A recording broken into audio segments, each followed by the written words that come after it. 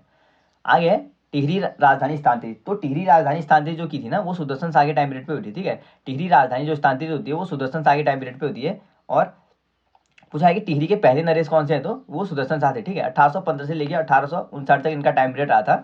और राजधानी टिहरी में, ठीक है, राजधानी टिहरी में जो ले जाते हैं ना 28 दिसंबर 1815 को, ठीक है। 28 दिसंबर 1815 को सुदर्शन शाह राजधानी टिहरी में ले गए। और उसके बाद इन्होंने जो उपाधियां धारण की है ना वो बोलांस बद्री, ठीक है। बोलांस बद्री की उपाधि किसने धारण की है, तो वो सुदर्शन शाह ने की थी, ठीक है। बोलांस बद्री की जो उपाधि धारण की थी वो सुदर्शन शाह ने की थी। और पूछा है कि मौलाराम चैतुअर माणकू को संरक्षण किसने वरदान किया था, ठीक है। मौलाराम चैतुअर माणकू जो संरक्षण वरदान किया था ना वो सुदर्शन शाह ने किया था, ठीक है। किसने किया था? सुदर्शन शाह ने किया था। और नेक्स्ट देखते हैं भवानी शाह के बारे में, ठीक है। तो भवानी शाह का जो टाइम पीरियड है वो रहे 1859 से लेकर 1871, ठीक है। 1859 से लेकर 1871 जो है वो भवानी शाह का टाइम पीरियड में। और जो पूछा है कि 12 आना बीसी भूमि व्यवस्था किसके टाइम पीरियड पे लागू हुई थी, किसने करवाई थी, ठीक है। तो 12 आना बीसी, ठीक है। 12 आना बीसी जो भूमि व्यवस्था है ना भू व्यवस्था उसको लागू करने वाले भवानी शाह थे, ठीक है। कौन थे? भवानी शाह थे। प्रताप शाह, तो प्रताप शाह ये 1871 से लेकर 1886 तक थे, ठीक है। 1871 से लेकर 1886 तक इनका कार्यकाल रहा है। और 1877 में क्या करते हैं ना ये प्रताप शाह ने प्रताप नगर की स्थापना की, ठीक है। प्रताप शाह ने प्रताप नगर की स्थापना की कब? 1877 में। और जलकूट नदी के किनारे, ठीक है, जलकूट नदी के किनारे प्रताप शाह ने प्रताप नगर की स्थापना की थी। और जो अपने नाम के हिसाब से जो नगरों की स्थापना करने का जो श्रेय जाता है वो सर्वप्रथम प्रताप शाह को जाता है, ठीक है। प्रताप शाह को जाता है अपने नाम के हिसाब से शहर बसाने का श्रेय। और जो टिहरी में अंग्रेजी शिक्षा की शुरुआत करते हैं ना वो प्रताप शाह ही करते हैं, ठीक है। टिहरी में अंग्रेजी जो शिक्षा शुरू करते हैं वो प्रताप शाह करते हैं। और 1873 में, ठीक है, 1873 में क्या करते हैं ये भूमि व्यवस्था जो है ना जूला पैमाइश नाम से शुरू करते हैं, ठीक है। तो पूछा है कि जूला पैमाइश भूमि व्यवस्था किसने शुरू की थी, तो 1873 में किसने की थी? ये की थी प्रताप शाह ने, ठीक है। प्रताप शाह ने 1873 में भूमि व्यवस्था जूला पैमाइश नाम से शुरू की थी। आगे है खैण विसा व पाला प्रथा, ठीक है। तो खैण विसा और पाला प्रथा ये बेकार प्रथाएं थी, ठीक है। इनको समाप्त किसने किया था, तो वो प्रताप शाह ने किया था, ठीक है। तो खैण विसा विसा और पाला प्रथाएं किसने समाप्त की थी? ये बेकार प्रथाएं थी, इनको समाप्त करने का श्रेय जाता है प्रताप शाह को, ठीक है। किसको आता है? प्रताप शाह को। नेक्स्ट है राजा कीर्ति शाह, तो राजा कीर्ति शाह का टाइम पीरियड था 1886 से लेकर 1913, ठीक है। 1886 से लेकर 1913। और इन्होंने क्या किया था? अंग्रेजों द्वारा सीएसआई की उपाधि किसको दी गई, ठीक है। पूछा जाए कि अंग्रेजों द्वारा सीएसआई की उपाधि किसको दी गई थी, तो कीर्ति शाह को, ठीक है। किसको दी गई थी? कीर्ति शाह को। और टिहरी में पहली बार बिजली लाई थी, ठीक है। टिहरी में अंग्रेजी शिक्षा की शुरुआत करी प्रताप शाह ने। और प्रताप नगर की जो स्थापना की थी जलकूट नदी के किनारे वो भी प्रताप शाह ने की थी, ठीक है। अंग्रेजी शिक्षा की शुरुआत प्रताप शाह ने, प्रताप नगर की स्थापना और जूला पैमाइश भू व्यवस्था ये प्रताप शाह ने की थी, ठीक है। और जो अंग्रेजों द्वारा सीएसआई की उपाधि दी थी वो कीर्ति शाह को दी थी। और पहली बार जो बिजली लाए थे ना वो कीर्ति शाह लाए थे, ठीक है। टिहरी में जो पहली बार बिजली लाए थे कीर्ति से कीर्तिमान हो गई थी, यानी चमक गए थे, किससे? बिजली से, ठीक है। तो बिजली कौन लाए थे? कीर्ति शाह लाए थे, ठीक है। और कीर्ति नगर की स्थापना कौन करते हैं? तो कीर्ति शाह, ठीक है। कीर्ति नगर की स्थापना कौन करते हैं? कीर्ति शाह करते हैं। और कब की थी? तो 1894 में, ठीक है। कब की थी? 1894 में की थी। भक्ति दर्शन ने इन्हें राजश्री कहा है, ठीक है। तो भक्ति दर्शन ने इन्हें राजश्री कहा है, ठीक है। इंपॉर्टेंट है। भक्ति दर्शन ने किस राजा को, किस पवार राजा को राजश्री कहा है, तो ये कीर्ति शाह के लिए यूज किया गया, ठीक है। भक्ति दर्शन ने कीर्ति शाह को राजश्री कहा है। राजा नरेंद्र शाह, तो राजा नरेंद्र जो शासक थे ना वो टिहरी के 5वें शासक थे, ठीक है। टिहरी में जो टोटल राजाओं ने शासन किया था वो 6 शासकों ने किया था, ठीक है। टिहरी में परमार जो राजाओं ने शासन किया था वो 6 राजा थे। पहले थे सुदर्शन शाह, दूसरे भवानी शाह, तीसरे प्रताप शाह, कीर्ति शाह, नरेंद्र शाह और मानवेंद्र शाह, ठीक है। तो इसको ऐसे याद कर दीजिएगा, सुदर्शन, भवानी, प्रताप, कीर्ति, नरेंद्र, मानवेंद्र, ठीक है। तो जो 5वें शासक थे वो थे नरेंद्र शाह। इनका टाइम पीरियड है 1913 से लेकर 1946, ठीक है। 1913 से 1946 ये क्या करते हैं? नरेंद्र नगर की स्थापना करते हैं, ठीक है। नरेंद्र नगर की स्थापना करते हैं कब? 1921 में, ठीक है। आपने पहले पढ़ा होगा प्रताप शाह ने जो प्रताप नगर की स्थापना की थी ना वो कब की थी? तो 1877 में प्रताप शाह ने प्रताप नगर की स्थापना की थी, ठीक है, 1877 में। उसके बाद आते हैं कीर्ति शाह। कीर्ति शाह जो कीर्ति नगर की स्थापना करते हैं वो 1894 में करते हैं, ठीक है। 1894 में कीर्ति शाह ने कीर्ति नगर की स्थापना की। और नरेंद्र शाह आते हैं वो करते हैं 1921 में, ठीक है। नरेंद्र शाह 1921 में नरेंद्र नगर की स्थापना कर देते हैं। उसके बाद है ये 1925 में ना यहाँ राजधानी स्थापित करती है, ठीक है। नरेंद्र शाह ने क्या करते हैं? नरेंद्र नगर बसाते हैं। और 1921 में नरेंद्र नगर की स्थापना की और 1925 में यहाँ राजधानी स्थापित की, ठीक है। कहाँ पे? नरेंद्र नगर में। और इनसे संबंधित दो मुख्य कांड हैं जो उनके टाइम पीरियड पे हो गया था। पहला तिलाड़ी कांड हुआ, ठीक है, पहला तिलाड़ी कांड हुआ था, 2 घटनाएं हुई थी। तिलाड़ी कांड 30 मई 1930 को हुआ था, ठीक है। पूछा है कि तिलाड़ी कांड कब हुआ था, तो 30 मई 1930 को तिलाड़ी कांड होते हैं, जिसमें जो दीवान होते हैं ना, दीवान चक्रधर जुयाल क्या करते हैं, ये क्या करते हैं, गोली चला देते हैं, ठीक है, जनता पे। और जो दूसरे हैं, आपने तिलाड़ी कांड सुना होगा ना, उससे संबंधित है, ठीक है, दीवान चक्रधर जुयाल। तो 30 मई 1930 को क्या होता है, तिलाड़ी कांड होता है, ठीक है। इसके बाद श्रीदेव सुमन शहीद हो जाते हैं, ठीक है। श्रीदेव सुमन किसके टाइम पीरियड पे शुरू हुए, शहीद हुए थे, तो वो नरेंद्र शाह के टाइम पीरियड पे। तिलाड़ी कांड किसके टाइम पीरियड पे हुआ, नरेंद्र शाह के टाइम पीरियड पे, ठीक है। तो सुदर्शन शाह शहीद हो जाते हैं 3 मई से 25 जुलाई, ठीक है, 3 मई 1944 से लेकर 25 जुलाई 1944 तक ये क्या करते हैं, भूख हड़ताल करते हैं, ठीक है, 84 दिन की भूख हड़ताल करते हैं, और 25 जुलाई 1944 को शहीद हो जाते हैं, ठीक है। 3 मई से शुरू करते हैं, 25 जुलाई को क्या हो जाते हैं, शहीद हो जाते हैं, ठीक है, 25 जुलाई 1944 को। तो 84 दिन की भूख हड़ताल के बाद जो शहीद हुए थे वो नरेंद्र शाह के टाइम पीरियड में देवसुमन हुए थे, ठीक है। नरेंद्र शाह के टाइम पीरियड में कौन हुए थे, देवसुमन हुए थे। उसके बाद आगे है टिहरी राज्य प्रजामंडल की स्थापना, ठीक है। टिहरी राज्य प्रजामंडल की जो स्थापना होती है ना, वो कहाँ पे होती है, देहरादून में होती है, ठीक है। कहाँ पे हुई थी, देहरादून में हुई थी। और अगर पूछा कि कब हुई थी, तो 23 जनवरी 1939 को, ठीक है। कब हुई थी, 23 जनवरी 1939 को टिहरी राज्य प्रजामंडल की स्थापना होती है। किसके टाइम पीरियड पे होती है, तो नरेंद्र शाह के टाइम पीरियड पे होती है। कहाँ पे हुई थी, तो देहरादून में हुई थी, ठीक है, 23 जनवरी 1939 को। और प्रजामंडल को वैधानिक स्वीकृति, तो प्रजामंडल को जो वैधानिक स्वीकृति मिली थी ना, 21 अगस्त 1946 को मिली थी, ठीक है। प्रजामंडल को जो वैधानिक स्वीकृति मिली थी वो 21 अगस्त 1946 को मिली थी। अगर रिपीट करूँ मैं आपको, नरेंद्र शाह पवार वंश के 5वें शासक थे। 1913 से लेकर 1946 तक इनका टाइम पीरियड था। नरेंद्र शाह ने नरेंद्र नगर की स्थापना की थी 1921 में, और नरेंद्र नगर स्थापित करके जो राजधानी लाए थे यहाँ 1925 में राजधानी लाए थे, ठीक है। इनके टाइम पीरियड की 2 महत्वपूर्ण घटनाएं हैं। एक तिलाड़ी कांड होता है 30 मई 1930 को, दीवान चक्रधर जुयाल इसके जो घटना के उत्तरदायी होते हैं ये होते हैं, ठीक है। और दूसरा होता है श्रीदेव सुमन क्या हो जाते हैं, शहीद हो जाते हैं, ठीक है। 3 मई से ये आमरण अनशन करते हैं, भूख हड़ताल करते हैं, और 25 जुलाई को 84 दिन की भूख हड़ताल के बाद इनकी मृत्यु हो जाती है, ठीक है, 25 जुलाई 1944 को, ठीक है, 25 जुलाई 1944। और टिहरी प्रजामंडल की जो स्थापना होती है देहरादून में, वो नरेंद्र शाह के टाइम पीरियड पे होती है। और ये कब होती है पूछा है, तो ये 23 जनवरी, ठीक है, 23 जनवरी 1939 को होती है, ठीक है। टिहरी प्रजामंडल की स्थापना देहरादून में होती है 23 जनवरी 1939 को। और प्रजामंडल को वैधानिक जो स्वीकृति मिली थी ना, 21 अगस्त 1946 को मिली, ठीक है। प्रजामंडल को वैधानिक जो स्वीकृति मिली थी वो 21 अगस्त 1946 को मिली थी। आगे देखते हैं, आगे हमारा मानवेंद्र शाह। तो मानवेंद्र शाह ये टिहरी के या पवार वंश के अंतिम शासक थे, ठीक है। तो मानवेंद्र शाह क्या करते हैं ना, ये 1946 से लेकर 1950 तक इनका टाइम पीरियड रहा था, ठीक है। फरवरी 1948 में ये 4 सदस्यीय प्रजामंडल की स्थापना करते हैं, ठीक है। फरवरी 1948 में 4 सदस्यीय प्रजामंडल की स्थापना की किसने, मानवेंद्र शाह के टाइम पीरियड पे हुई, ठीक है। पूछा है कि 4 सदस्यीय प्रजामंडल की स्थापना कब हुई, फरवरी 1948 में, किसके टाइम पीरियड पे, मानवेंद्र शाह के टाइम पीरियड पे, ठीक है। उसके बाद 1 अगस्त 1950, ठीक है, 1 अगस्त 1950 में टिहरी रियासत भारत में विलय हो जाती है, ठीक है। 1 अगस्त 1950 में टिहरी रियासत भारत में विलय हो जाती है। पूछा है कि भारत में टिहरी रियासत के विलय के टाइम पीरियड पे टिहरी का राजा कौन था, तो मानवेंद्र शाह था, ठीक है। कौन थे, मानवेंद्र शाह थे। आगे देखते हैं, परमार वंश का प्राचीनतम जो ताम्रपत्र मिला है ना, वो किस राजा का मिला है, तो जगतपाल का, ठीक है। परमार वंश का जो प्राचीनतम ताम्रपत्र मिला है वो जगतपाल का मिला है, और 1455 ईस्वी का है, ठीक है। ये कहाँ का है, 1455 ईस्वी का। और किस मंदिर से मिला है, तो रघुनाथ मंदिर देवप्रयाग, ठीक है। रघुनाथ मंदिर जो देवप्रयाग टिहरी में है ना, वहाँ से मिला है। पवार वंश के जो प्राचीनतम ताम्रपत्र है वो देवप्रयाग टिहरी से मिला है। रघुनाथ मंदिर देवप्रयाग टिहरी में है, और 1455 का है, ठीक है। किसका है पूछा है, तो ये जगतपाल का, ठीक है, जगतपाल का। आगे देखते हैं, आधुनिक उत्तराखंड। तो आधुनिक उत्तराखंड देखते हैं, ठीक है। पहला है गोरखा शासन इतिहास। तो गोरखा शासन इतिहास जो कुमाऊं में रहा था ना, उसके बारे में देखे थे। तो 1790 में जब हवालबाग का युद्ध होता है ना, महेंद्र चंद पराजित हो जाते हैं किससे, गोरखाओं से, ठीक है। और कुमाऊं में गोरखाओं का शासन शुरू हो जाता है, ठीक है। महेंद्र चंद जब पराजित हो जाते हैं गोरखाओं से 1790 हवालबाग में, तो उसके बाद क्या होता है, गोरखाओं का शासन शुरू हो जाता है, ठीक है। उसके बाद क्या करते हैं, जो गोरखा ना कुमाऊं में 25 वर्ष शासन करते हैं, ठीक है। गोरखा कुमाऊं में 1790 से लेकर 1815 तक शासन करते हैं, जो टोटल 25 वर्ष शासन किया जाता है, ठीक है, इनके द्वारा। और उसके बाद जो कुमाऊं में गोरखा का जो पहला सूबेदार होता है, ठीक है। कुमाऊं में जब गोरखा स्थापित हो जाते हैं तो उनका पहला जो सूबेदार होता है वो जोगामल शाह होता है, ठीक है। कौन होता है, जोगामल शाह कुमाऊं में गोरखाओं का पहला सूबेदार होता है। ब्राह्मणों पे जो कुशेईगढ़ लगाया था वो किसके द्वारा लगाया गया था पूछा है ना, तो कुशेईगढ़ जो लगाया गया था ब्राह्मणों पे, वो लगाया गया था किसके द्वारा, गोरखाओं के द्वारा, ठीक है। किसके द्वारा लगाया था, गोरखाओं द्वारा लगाया गया था। और कुमाऊं पर पहला भूमि बंदोबस्त, ठीक है। पूछा है कि कुमाऊं पर पहला भूमि बंदोबस्त गोरखा सूबेदार जोगामल शाह ने कराया था, ठीक है। पूछा है कि कुमाऊं पर पहला भूमि बंदोबस्त गोरखा ओके किस सूबेदार द्वारा लगाया गया था, तो ये जोगामल शाह द्वारा, ठीक है। और जिसे बीसी आना भूमि बंदोबस्त कहा गया, ठीक है, जिसे बीसी आना भूमि बंदोबस्त कहा गया था। तो बीसी आना भूमि बंदोबस्त का संबंध किससे है, गोरखाओं से। किस ने लगाया था, तो ये सूबेदार जोगामल शाह ने लगाया था, ठीक है। किस पे लगाया था, कुमाऊं पर, ठीक है। पहला भूमि बंदोबस्त था ये गोरखाओं का। आगे हमारा गोरखा शासन गढ़वाल। तो गोरखा शासन जो गढ़वाल में हुआ था वो देखते हैं, ठीक है।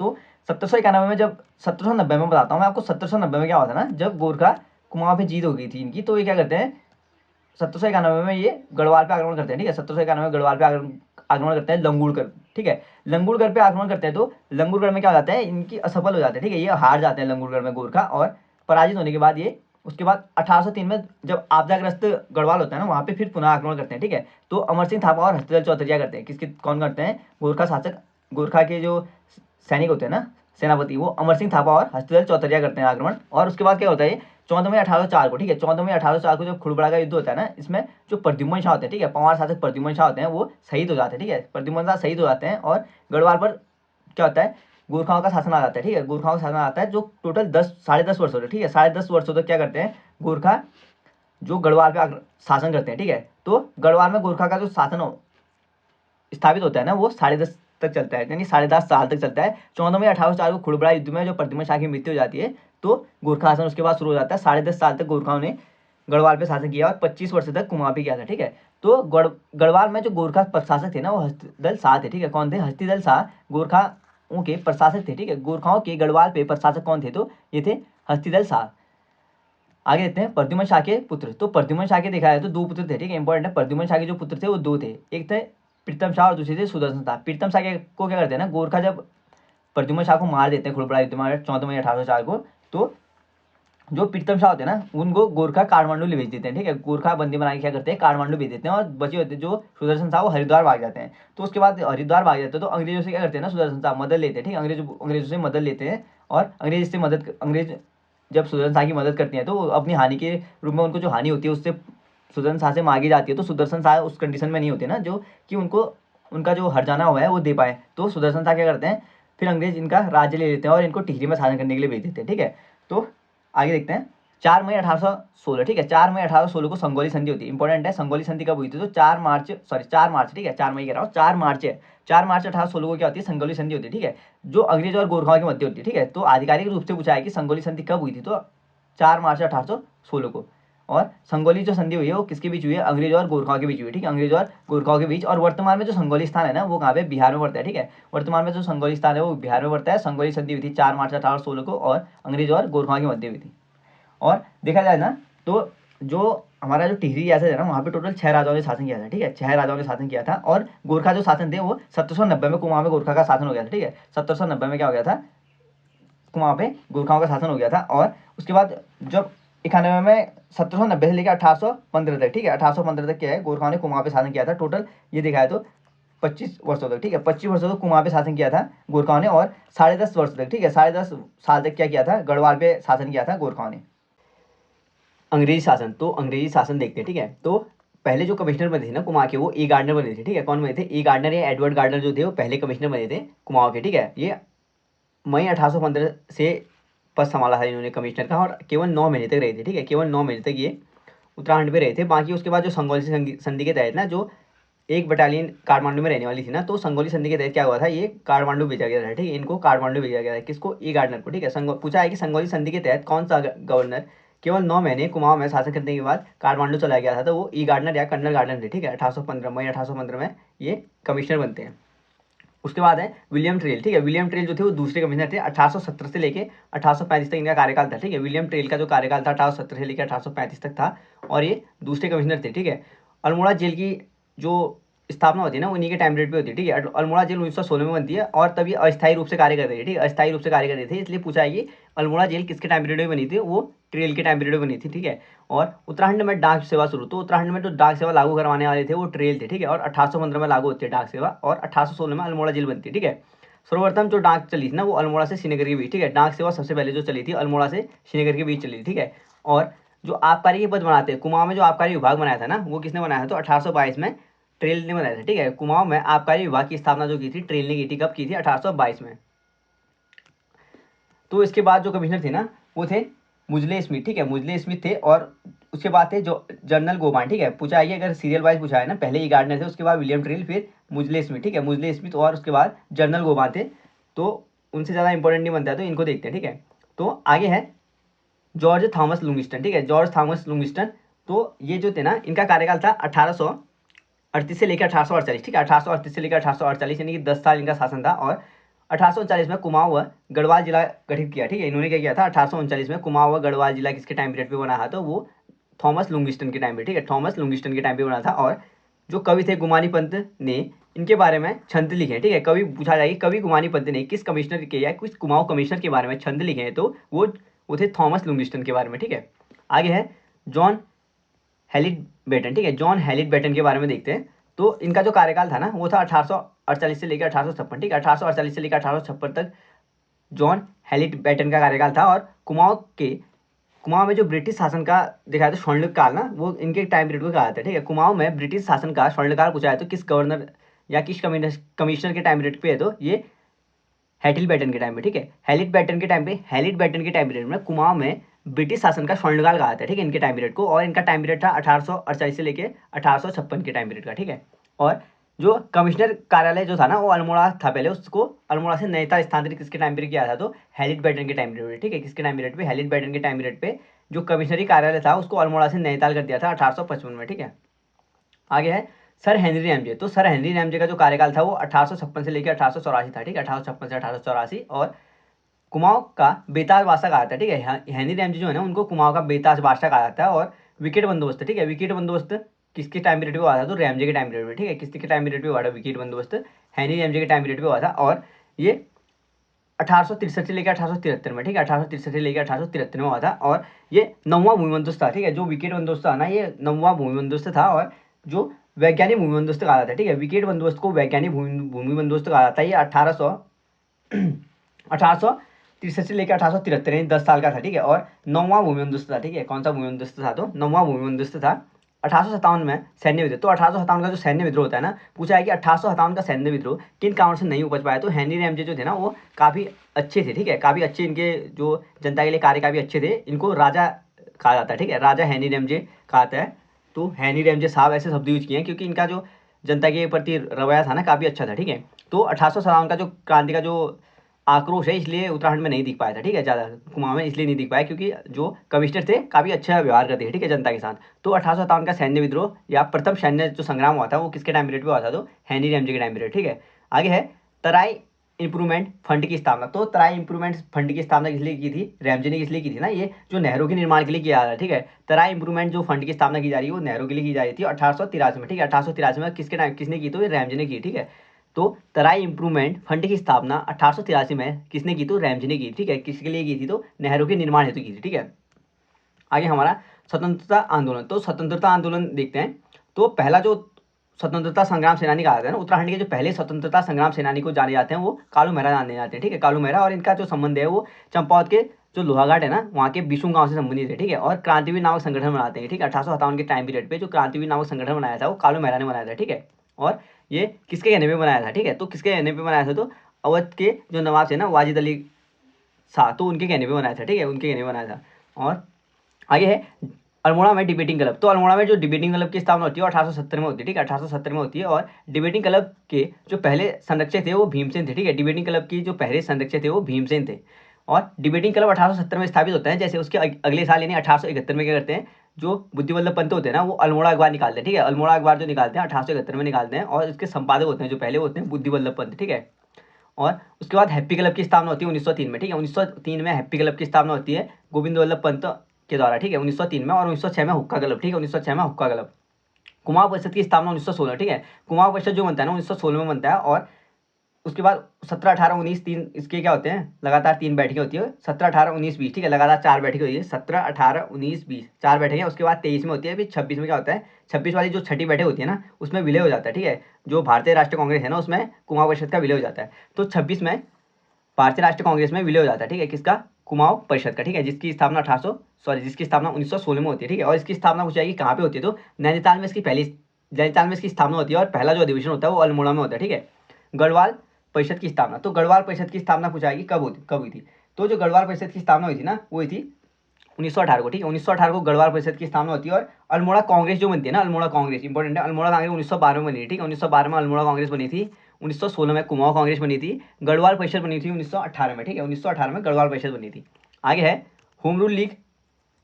तो होम रूल लीग जो उत्तराखंड में स्थापित हुआ था ना वो हुआ था 1914 में, ठीक है, 1914 में होम रूल लीग की स्थापना हुई थी उत्तराखंड में। और पूछा है कि किन्होंने इसमें सहयोग किया था, तो विक्टर मोहन जोशी, ठीक है, विक्टर मोहन जोशी बद्रीदत्त पांडे और चिरंजी लाल, ठीक है। विक्टर मोहन जोशी, बद्रीदत्त पांडे, चिरंजी लाल और हेमचंद्र, ठीक है। इन्होंने क्या किया था, होम रूल लीग की स्थापना में सहयोग दिया था, ठीक है। 1814 में होती है उत्तराखंड में, और देश के परिप्रेक्ष्य में होती है 1916 में, ठीक है।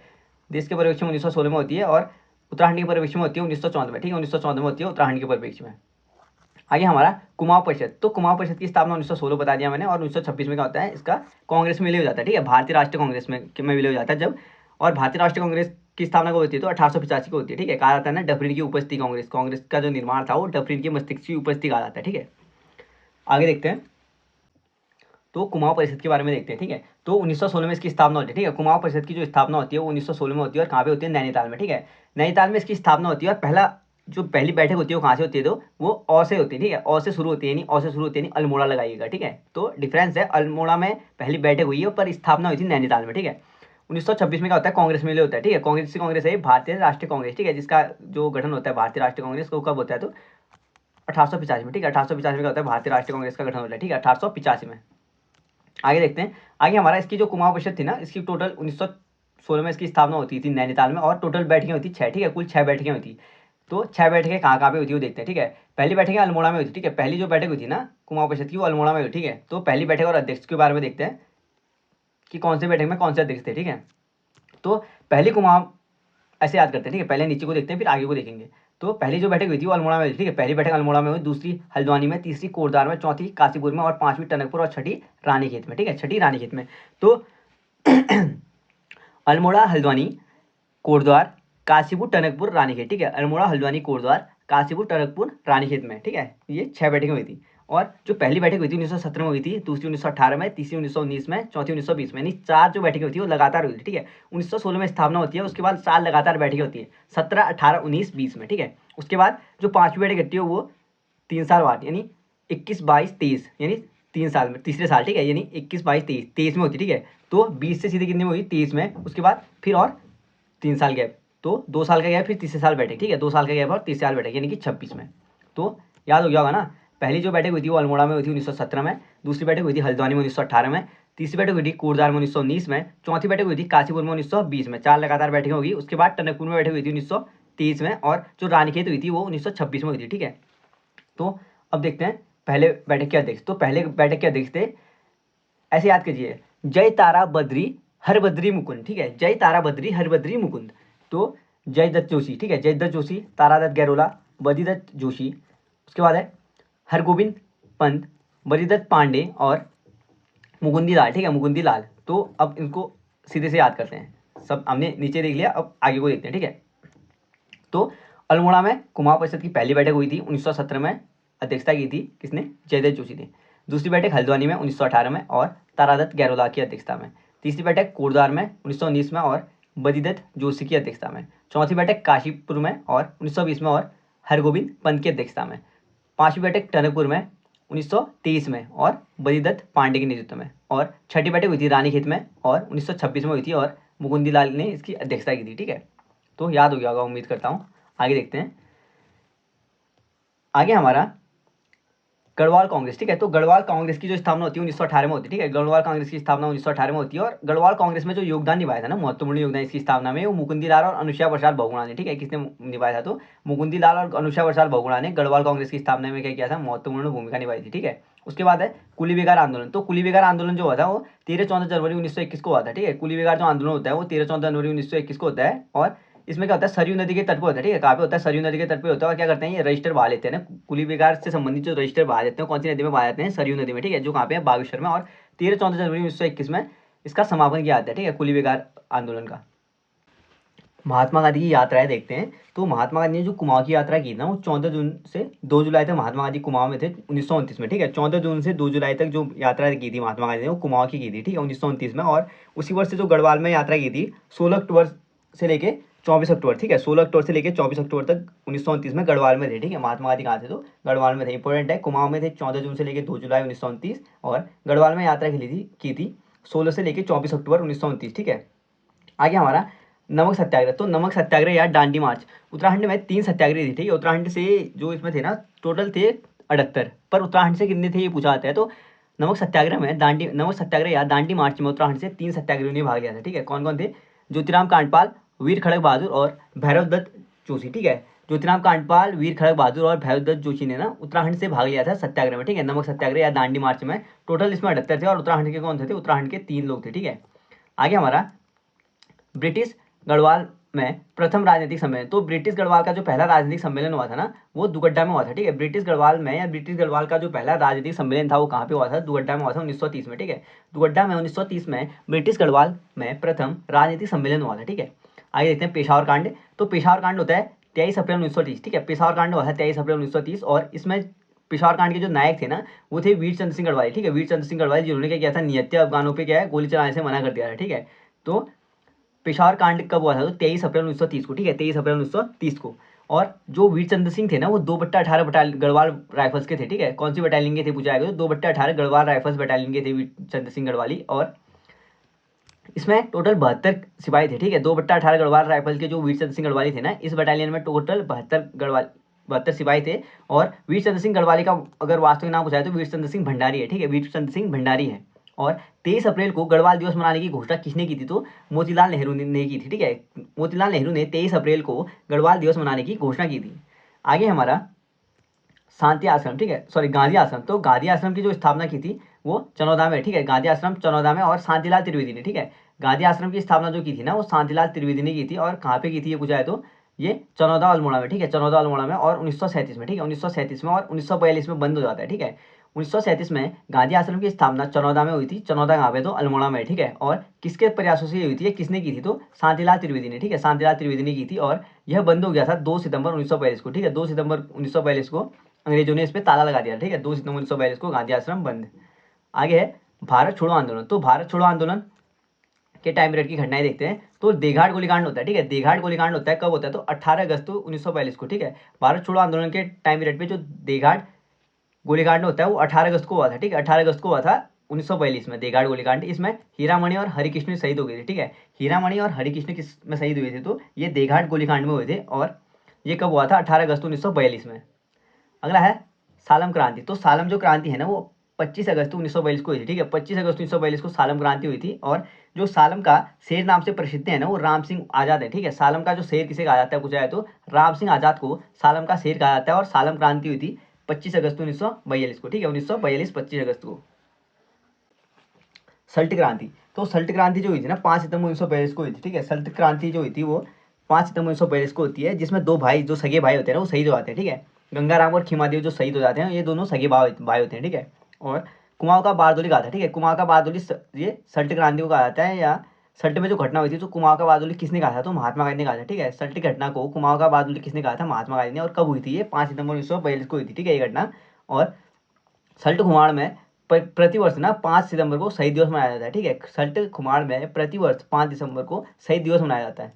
आगे हमारा राष्ट्रीय विद्यालय, ठीक है। तो राष्ट्रीय विद्यालय की जो स्थापना होती है वो सिंगाली में होती है, ठीक है। राष्ट्रीय विद्यालय की स्थापना सिंगाली में हुई थी। और किसने की थी? तो सदानंद कुकरेती ने, ठीक है। सदानंद कुकरेती ने राष्ट्रीय विद्यालय की स्थापना सिंगाली में की थी। प्रेम विद्यालय। तो प्रेम विद्यालय की स्थापना ताड़ीखेत में होती है, ठीक है। प्रेम विद्यालय की स्थापना ताड़ीखेत में होती है। और पूछा कि किसने किया था? तो देवकीनंदन पांडे और भागीरथ पांडे ने, ठीक है। ताड़ीखेत में प्रेम विद्यालय की स्थापना देवकीनंदन पांडे और भागीरथ पांडे ने किया था, ठीक है, भागीरथ पांडे ने। आगे है फरवरी 1932। तो फरवरी 1932 में क्या होता है ना 8 महिलाएं जो 8 महिलाओं को जेल में डाला जाता है, ठीक है। 8 महिलाओं को जेल में डाला जाता है। और इसमें जो 8 महिलाएं थी ना वो फतेहगढ़ जेल में होती है, ठीक है। 8 महिलाएं फतेहगढ़ जेल में होती है। और जो पद्मा जोशी होती है इंपॉर्टेंट, ठीक है, पूछा है कि पद्मा जोशी को फरवरी 1932 में कौन सी जेल में डाला गया? तो लखनऊ जेल में डाला गया, ठीक है। लखनऊ जेल में इनको अकेले डाला गया था। बाकी जो अन्य 8 महिलाएं थी उनको फतेहगढ़ जेल में डाला गया, ठीक है। 1932 की घटना है फरवरी 1932 को। और इसमें क्या होता है ना जो पद्मा जोशी है उनको लखनऊ में जेल में डाल दिया जाता है। और जो कुंती वर्मा होती है ना ये हाथ नहीं आती तो कहा जाता है कि जिंदा या मुर्दा पकड़ने के लिए किसके लिए आदेश जारी हुआ था? तो कुंती वर्मा के लिए, ठीक है। कुंती वर्मा को जिंदा या मुर्दा पकड़ो करके आदेश जारी किया गया था। तो इंपॉर्टेंट है, ठीक है। इसको आगे है देश सेवक संगठन। तो ये संबंधित किससे है? तो ये जो महिलाएं है ना ये जो रेल या ट्रेन को क्षति पहुंचाती है उसके लिए हुआ था, ठीक है। रेल या ट्रेन को जो क्षति पहुंचाई थी उन्होंने इसके लिए किया था। आगे हमारा देश सेवक संगठन से संबंधित। तो देश सेवक संगठन से कौन सी महिला संबंधित है? किसका संबंधित? तो मालती देवी का, ठीक है। देश सेवक संगठन से संबंधित महिला कौन सी है या संबंधित कौन है? तो मालती देवी का संबंधित देश सेवक संगठन से था। आगे है लक्ष्मी आश्रम।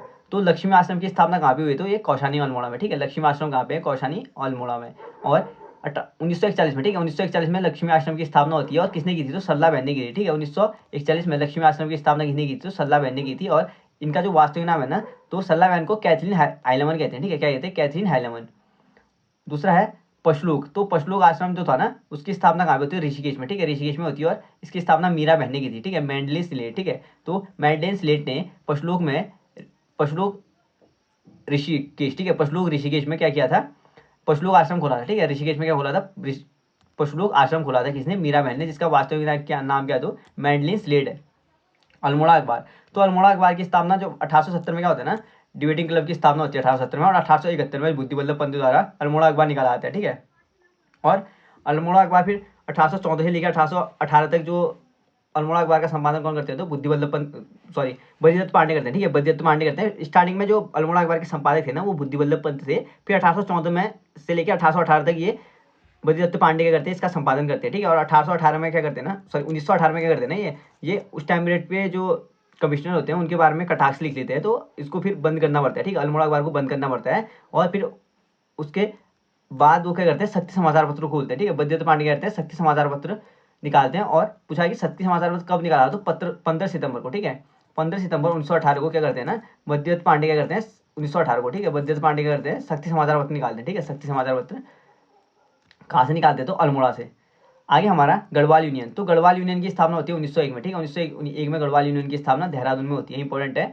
और कुली बेगार के विरुद्ध होती है, ठीक है। गढ़वाल यूनियन क्या मुख्य उद्देश्य क्या था ना, गढ़वाल यूनियन बनाने का, ये 1901 में बनी थी देहरादून में, और कुली बेगार के विरुद्ध बनाई, ठीक है, कुली बेगार का विद्रोह करने के लिए बनाई गई थी गढ़वाल यूनियन। और गढ़वाल यूनियन द्वारा ना 1905 में क्या करते हैं, गढ़वाली अखबार निकालते हैं, ठीक है, गढ़वाल यूनियन 1905 में क्या करती है, गढ़वाल यूनियन द्वारा गढ़वाली समाचार पत्र या गढ़वाली अखबार निकालती है 1905 देहरादून से, ठीक है, कहाँ से, देहरादून से। और इसके जो संपादक होते हैं ना, गिरजादत्त नैथानी होते हैं, ठीक है। गढ़वाल यूनियन की स्थापना कब हुई थी, तो 1901 में हुई थी, कहाँ पे हुई थी, देहरादून में हुई थी। और यह किसके लिए बनाई गई थी, तो कुली बेगार के विरुद्ध बनाई गई, ठीक है। गढ़वाली समाचार पत्र निकाला इन्होंने 1905 में, ठीक है, किसने, गढ़वाल यूनियन द्वारा, ठीक है। और कहाँ से निकाला, देहरादून से निकाला, पहले संपादक गिरजादत्त नैथानी। आगे हमारा कर्मभूमि, तो कर्मभूमि जो है ना, वो लैंसडाउन से आता है, ठीक है, कर्मभूमि जो समाचार पत्र था वो लैंसडाउन से आया था, 1939 में क्या होता है, स्टार्टिंग होती है, ठीक है। कर्मभूमि की जो शुरुआत हुई थी वो 1939 में इसका संपादन शुरू हुआ था, और लैंसडाउन से निकलती है, ठीक है, लैंसडाउन से। और इसके जो संपादक थे ना, ये थे भक्ति दर्शन और भैरवदत्त धुलिया, ठीक है, भक्ति दर्शन और भैरवदत्त धुलिया द्वारा क्या निकाला गया था, कर्मभूमि समाचार पत्र निकाला गया था 1939 लैंसडाउन से, ठीक है, 1939 लैंसडाउन से।